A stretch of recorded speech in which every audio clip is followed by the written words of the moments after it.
नहमदुहु व नस्तईनुहु व नस्तगफिरुह व नऊज़ु बिल्लाहि मिन शुरूरि अनफुसिना व मिन सय्यिआति अमालिना मन यहदिहिल्लाहु फला मुदिल्ल लहु व मन युज़लिल फला हादिय लहु व अशहदु अन ला इलाहा इल्लल्लाहु वहदहु ला शरीका लहु व अशहदु अन्न मुहम्मदन अब्दुहु व रसूलुहु या अय्युहल्लज़ीना आमनुत्तक़ुल्लाहा हक़्क़ तुक़ातिहि व ला तमूतुन्न इल्ला व अंतुम मुस्लिमून या अय्युहन्नासुत्तक़ू रब्बकुमुल्लज़ी ख़लक़कुम मिन नफ़्सिन वाहिदह व ख़लक़ मिन्हा ज़ौजहा व बत्त मिन्हुमा रिजालन कसीरन व निसाअ वत्तक़ुल्लाहल्लज़ी तसाअलून बिही वल अरहाम इन्नल्लाहा काना अलैकुम रक़ीबा या अय्युहल्लज़ीना आमनुत्तक़ुल्लाहा वक़ूलू क़ौलन सदीदा युस्लिह लकुम अअमालकुम व यग़फ़िर लकुम ज़ुनूबकुम व मन युतिइल्लाहा व रसूलहु फ़क़द फ़ाज़ फ़ौज़न अज़ीमा अम्मा बादु फ़इन्न ख़ैरल हदीस किताबुल्लाह व ख़ैरल हदी हदी मुहम्मदिन सल्लल्लाहु अलैहि वसल्लम व शर्रल उमूरि मुहदसातुहा व कुल्ल मुहदसतिन बिदअह व कुल्ल बिदअतिन ज़लालह व कुल्ल ज़लालतिन फ़िन्नार अऊज़ु बिल्लाहि मिनश शैतानिर रजीम बिस्मिल्लाहिर रहमानिर रहीम व इज़ा बुश्शिरा अहदुहुम बिल उन्सा ज़ल्ल वजहुहु मुस्वद्दन व हुवा कज़ीम यतवारा वजहहु मिनल क़ौमि मिन सूइ मा बुश्शिरा बिहि अयुमसिकुहु अला हूनिन अम यदुस्सुहु फ़ित तुराब अला साअ मा यहकुमून।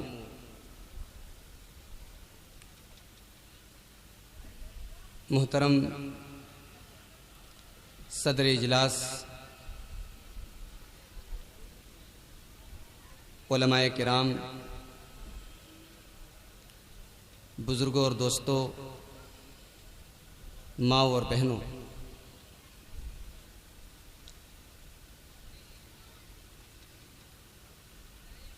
दुनिया में एक अजीब व गरीब रस्म है कि झूठ को इतना बोलो कि वो सच हो जाए। झूठ को इतना फैलाओ, इतना झूठ बोलो कि झूठ बोलने वाले को खुद महसूस होने लगे कि कहीं मैं सच तो नहीं बोल रहा।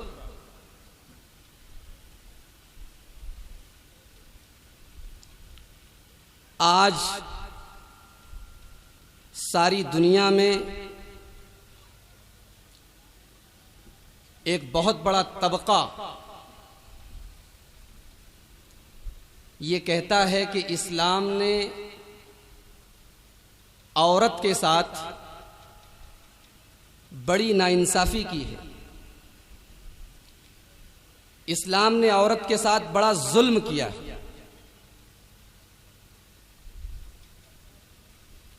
और इस बात को इतना फैलाया गया कि आज खुद बहुत से मुसलमानों को भी ये लगता है कि हाँ, वाकई इस्लाम ने औरत के साथ जुल्म किया। आइए हम दुनिया की तारीख पर नजर दौड़ाते हैं कि इस इल्जाम में कितनी ताकत है। इस दुनिया में सबसे पहला इंसान हजरत आदम और हजरत आदम के बाद उनका जोड़ा या उनकी बीवी हजरत हव्वा, को अल्लाह तबारक व तआला ने पैदा फरमाया। दोनों को जन्नत में रहने का हुक्म दिया और कहा कि आराम से जन्नत में रहो, खाओ पियो, लेकिन एक खास दरख्त के पास मत जाना। कुरान कहता है फ़अज़ल्लहुमुश्शैतानु अन्हा, शैतान ने आदम और हव्वा दोनों को बहका दिया और दोनों ने उस दरख्त के फल को खा लिया। कुरान की कोई आयत ये नहीं बताती कि ये इल्जाम सिर्फ आदम के सर पर था, या ये गलती सिर्फ आदम की थी, या ये गलती सिर्फ हव्वा की थी, बल्कि कुरान में ये वाकया सूरह बकरा में भी आया, सूरह आराफ में भी आया, सूरह ताहा में भी आया। जहां पर भी कुरान के अंदर ये वाकया बयान हुआ, हर जगह अल्लाह ने यही फरमाया कि आदम और हव्वा दोनों की गलती थी। लेकिन बाइबल जो मौजूदा जमाने में ईसाइयों की मजहबी किताब है, आज भी बाइबल के अंदर ये इबारत मौजूद है कि आदम अलैहिस्सलाम को बहकाने वाली उनकी बीवी हजरत हव्वा थी। शैतान ने पहले हव्वा को बहकाया और हव्वा ने आदम को बहकाया। यानी बाइबल की मौजूदा इबारत एक तरीके से इस गुनाह का जिम्मेदार हव्वा को करार दे रही है, मगर कुरान के अंदर ऐसी कोई बात नहीं। कुरान ने कहा कि दोनों की गलती थी। और आगे बढ़िए, इंसान ने तरक्की की, दुनिया में रहने के अच्छे अच्छे मकान बन गए, अच्छे अच्छे शहर आबाद हो गए, मगर औरत की हैसियत वही थी। औरत का काम था मर्द की गुलामी करना, मर्द के लिए खाना बनाना, मर्द की जिस्मानी ख्वाहिश को पूरा करना, बस। बाकी मर्द उसे जैसे चाहे इस्तेमाल करता था। यूनान के अंदर औरतें बाजार में बिका करती थी।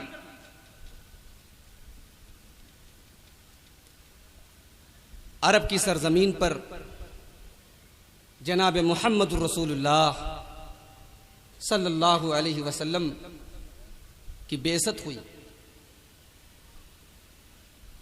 अरब के माहौल में औरत की हालत और ज्यादा खराब थी। औरत की पैदाइश ही मनहूस समझी जाती थी। अल्लाह तबारक व तआला कुरान मजीद में सूरह नहल में फरमाता है, वइदा बुश्शिरा अहदुहुम बिल उन्सा ज़ल्ल वजहुहु मुस्वद्दन व हुवा कज़ीम।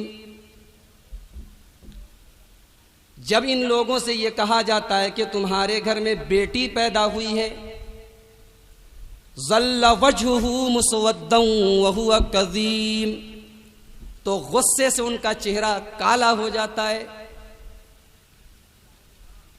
बेटी पैदा हुई, गुस्से से चेहरा काला हो गया। यतवारा वजहू यतवारा मिनल कौमी, वो अपनी कौम से अपना चेहरा छुपाए फिरता है। मिन सूइ मा बुश्शिरा बिही, अपनी कौम को क्या मुंह दिखाऊंगा। कौम वाले पूछेंगे तुम्हारे घर में बेटा हुआ कि बेटी हुई, और मुझे ये बताना पड़ेगा कि बेटी हुई। इस डर से कौम को चेहरा नहीं दिखाता। ये वो अरब था। लड़की पैदा होती थी, जिंदा जमीन में गाड़ देते थे, इतने बेरहम थे। कायनात के इमाम ने आकर इस रस्म को खत्म किया। आपने बताया लड़की या बेटी ये मनहूस नहीं है, ये लानत नहीं है, ये रहमत है। दुनिया के किसी और मजहब में यह तालीम नहीं मिलती जो तालीम जनाब मोहम्मद रसूलुल्लाह सल्लल्लाहु अलैहि वसल्लम ने दी। आपने फरमाया मनिबुतुलिया बिहाज़िहिल बनाति शैअन कुन्ना लहू सित्रम मिनन नार। ऐ बेटी वालो, बेटी की अगर परवरिश कर लोगे तो कल कयामत के दिन ये बेटी तुम्हें जहन्नम के अजाब से बचाएगा। इतना ही नहीं बल्कि आपने यहां तक फरमाया मन आला सलासा बनातिन, जिसको अल्लाह ने 3 बेटियां दी, फ़अद्दबहुन्ना व रहमहुन्ना, और उसने उन 3 बेटियों की अच्छी तालीम दी, तरबियत दी, अच्छे तरीके से पाला पोसा, रहमदिली का बर्ताव किया, अदखलहुल्लाहुल जन्ना, तो 3 बेटियों के बाप को अल्लाह तबारक व तआला हर हाल में जन्नत में डाल देगा। एक सहाबी खड़े हो गए, कहा अल्लाह के रसूल अव इस्नतैन, अगर अल्लाह ने किसी को 2 बेटियां दी तब? आपने फरमाया अव इस्नतैन, अगर 2 बेटियां हैं तब भी इंसान जन्नती है। सहाबी कहते हैं कि अगर पूछने वाला ये पूछता कि अय अल्लाह के रसूल एक बेटी का बाप भी जन्नत में जाएगा, तो मेरे नबी फरमा देते कि हां, एक बेटी का बाप भी जन्नत में जाएगा। ये इस्लाम था जिसने बेटी की पैदाइश को बाप के लिए जन्नती होने का सर्टिफिकेट दिया। बेटी ने आंख खोली, आंख खोलते ही बेटी ने बाप की जेब का खर्च बचाया, बेटा पैदा हुआ। अकीके में 2 जानवर, बेटी पैदा हुई, अकीके में 1 जानवर। बेटी ने आके बाप का खर्च बचाया। और आगे बढ़ो, बेटी जवान हो गई, बड़ी हो गई, शादी के काबिल हो गई, आपने अच्छी जगह उसकी शादी कर दी। अल्लाह के प्यारे नबी जनाब मोहम्मद रसूलुल्लाह सल्लल्लाहु अलैहि वसल्लम बेटियों के बाप थे। आपकी 1 नहीं 4 बेटियां थीं,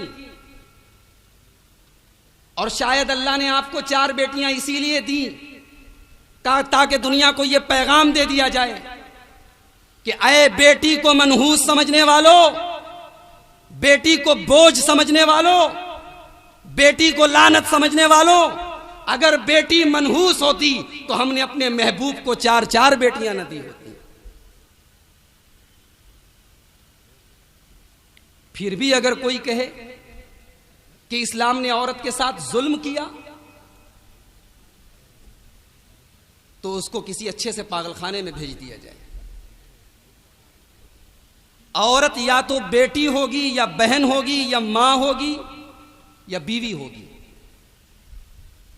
इस्लाम ने हर हाल में औरत को सम्मान और इज्जत दिया है। अगर औरत मां है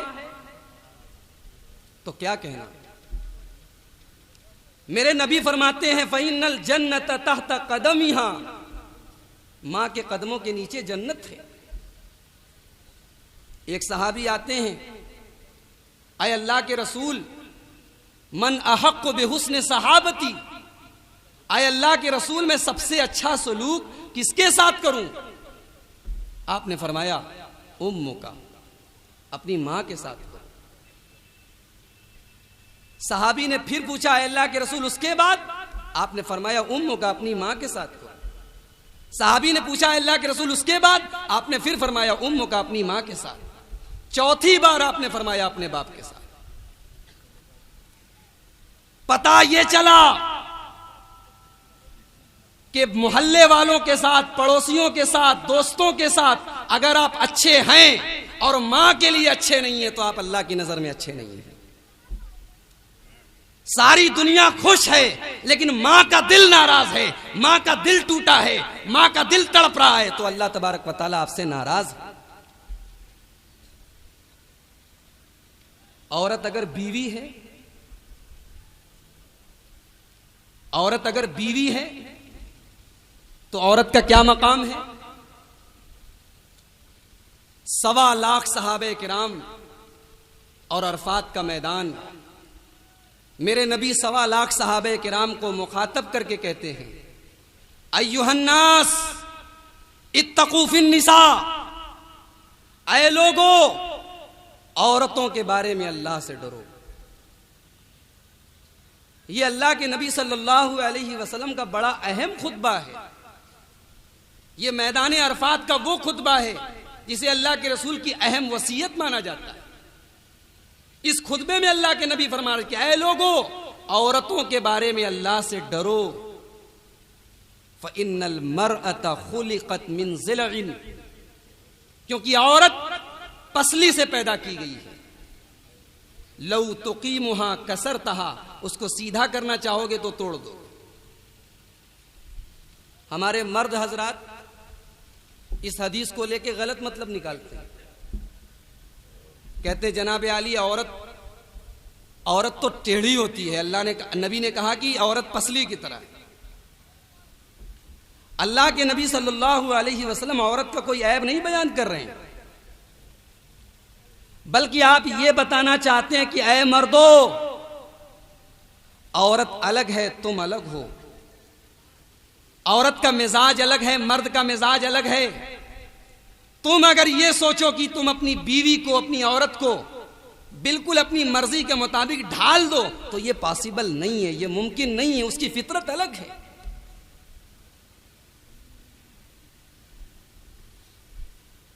आज हमारे मुआशरे में शौहर अपने हुकूक बहुत जताता है। बीवी ने खाने में नमक तेज कर दिया तो तलाक तलाक तलाक कह के औरत का काम खत्म कर देता है। औरत 1400 साल पहले भी मजलूम थी, आज भी मजलूम है। कल औरत जिंदा गाड़ दी जाती थी, आज औरत जिंदा जला दी जाती है। जमाना बदल गया, दौर तरक्की कर गया, हम साइंस की दुनिया में पहुंच गए, चांद पर पहुंच गए, मगर औरत की हालत जस की तस है। 3 दिन पहले का टाइम्स ऑफ इंडिया ट्रेन के सफर के दौरान मुझे मिला। इंदौर की एक खबर मैंने देखी। इंदौर में एक औरत जिसका नाम शबाना आजमी था, उसने अपने शौहर से तलाक ले ली और वहीद नाम के एक आदमी के साथ रहने लगी। उस औरत की 8 महीने की एक मासूम बच्ची थी जिसका नाम शीरी था। उसके दूसरे शौहर को यह बर्दाश्त नहीं हुआ कि तुम पहले शौहर की लड़की मेरे घर में लेकर आई। टाइम्स ऑफ इंडिया की रिपोर्ट है, वहीद नाम के उस आदमी ने उस 8 महीने की बच्ची को सिगरेट से जला डाला। उसके पूरे बदन पर सिगरेट के जलने के निशानात पाए गए और 8 महीने की मासूम बच्ची को उस बदबख्त इंसान ने उसके हाथों को तोड़ दिया और वो इंदौर के हॉस्पिटल में एडमिट थी। जब तक मैंने अखबार में पढ़ा था तब तक वो जिंदा थी, आज के बारे में नहीं बता सकता। मेरठ के अंदर कूड़े के ढेर में नौजायदा बच्ची, मां के पेट से निकली हुई बच्ची फेंक दी गई। रात भर कुत्ते उस बच्ची को नोचते रहे, बोटियां खाते रहे और हुकूक इंसानी की हिफाजत का दावा करने वाली तंजीमें सोती रही। हुकूक निस्वा का ढोंग रचने वाली तंजीमें सोती रही।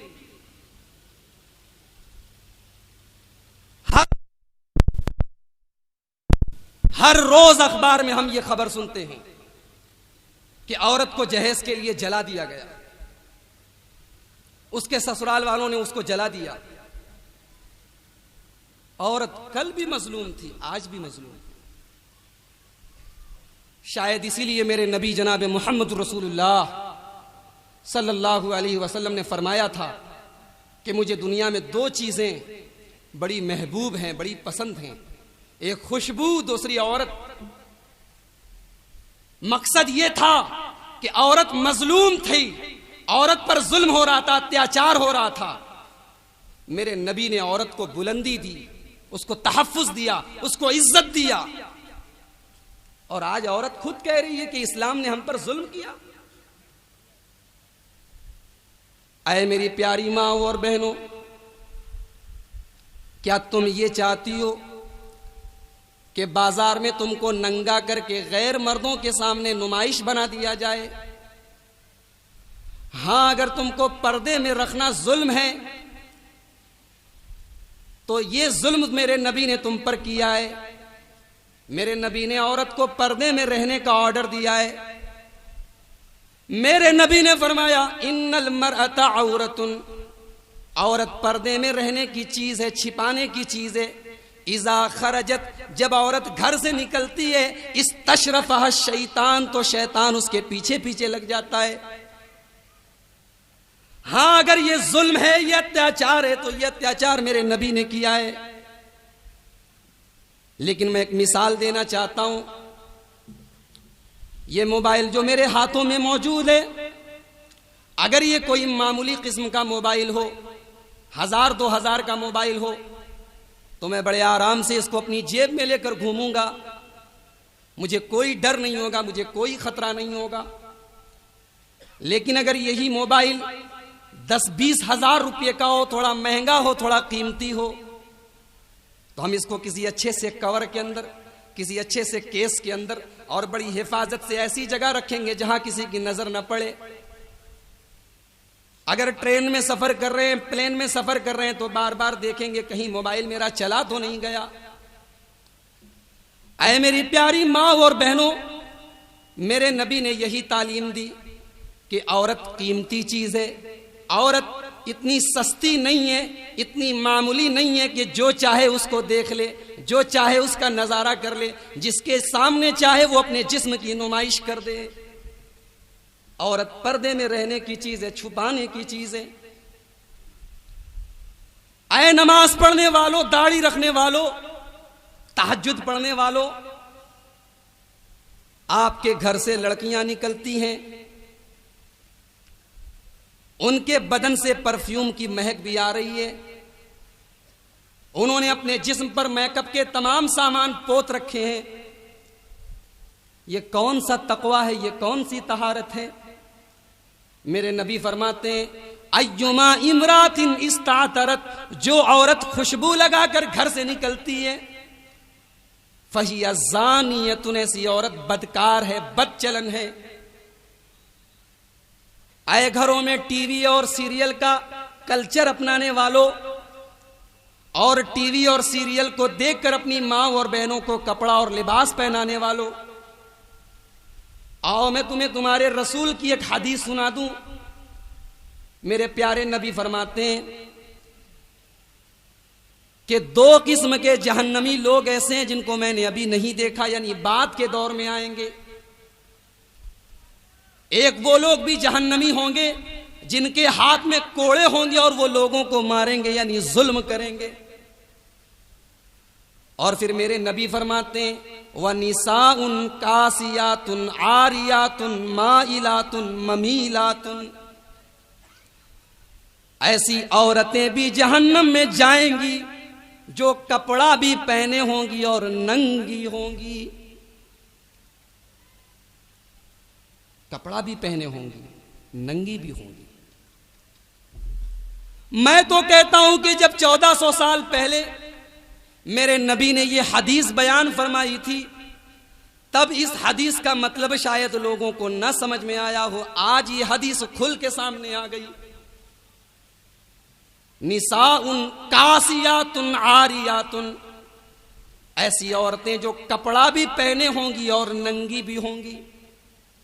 आज हमारी माँ और बहनें कपड़ा भी पहने हुए हैं, लेकिन कपड़ा इतना चुस्त है, इतना टाइट है कि उनके बदन के तमाम आज़ा झलक रहे हैं। कपड़ा भी पहने हुए हैं और कपड़ा इतना ट्रांसपेरेंट है, इतना पारदर्शी है, इतना झलकने वाला है, इतना बारीक है कि सारी बॉडी और सारा बदन झलक रहा है। कासियातुन आरियातुन, कपड़ा भी पहने होंगी, नंगी भी होंगी। माइलातुन, गैर मर्दों को अपनी तरफ खींचने वाली होंगी। ममीलातुन, खुद भी गैर मर्दों की तरफ उनका ध्यान होगा। क्या हाल होगा ऐसी औरतों का? लम यदखुलनल जन्नह, मेरे नबी फरमाते हैं कि ऐसी औरतें जहन्नम में जा ही नहीं सकती। मेरे नबी ने अगर इतना कह दिया होता तो बात खत्म हो गई होती, लेकिन मेरे नबी आगे फरमाते हैं वलम यजिदना रीहाहा, जन्नत में जाना तो बहुत दूर की बात है, ऐसी औरतें जन्नत की खुशबू भी नहीं पा सकती। ऐ मेरी प्यारी माँ और बहनों, अगर ये जुल्म है तो ये जुल्म तो इस्लाम ने तुम पर किया है।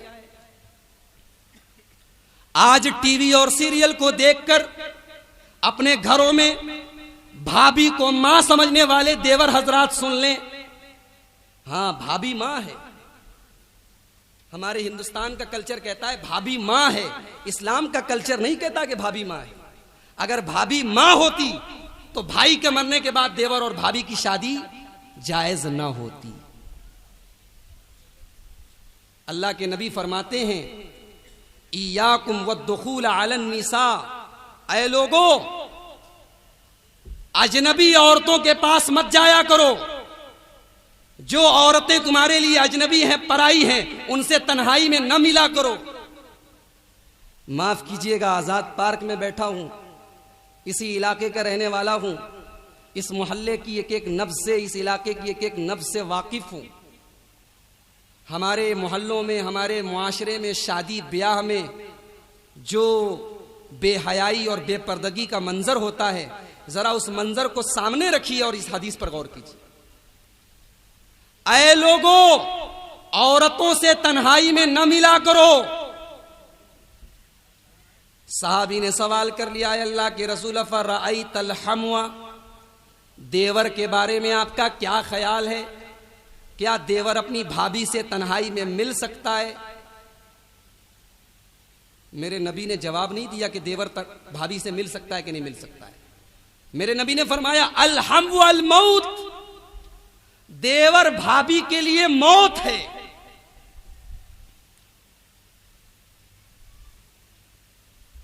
हां, अगर देवर और भाभी के दरमियान बेतकल्लुफी और ओपन रिलेशन का होना जुल्म है तो यह जुल्म इस्लाम ने तुम पर किया।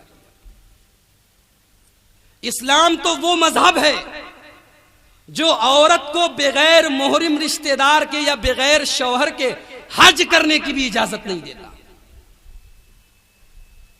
ला तुसाफिरुल मरअतु इल्ला व मआ मुहरिम, अल्लाह के नबी फरमाते हैं जब तक औरत के साथ कोई मोहरिम रिश्तेदार ना रहे, उसका बाप ना रहे, उसका भाई ना रहे, उसका दामाद ना रहे, उसका बेटा ना रहे, उसका भांजा ना रहे, उसका शौहर ना रहे, तब तक औरत सफर नहीं कर सकती। एक सहाबी खड़े हो गए, कहा अल्लाह के रसूल, मेरी औरत हज करने गई है। आपने कहा फौरन जाओ और अपनी बीवी के साथ हज करो, तुम्हारी बीवी अकेले हज नहीं कर सकती। आज जब हम ये आयतें पढ़ते हैं, ये हदीसें पढ़ते हैं, तो स्कूल और कॉलेज में पढ़ने वाले लड़के और लड़कियां कहते हैं कि आज के दौर में ये बातें,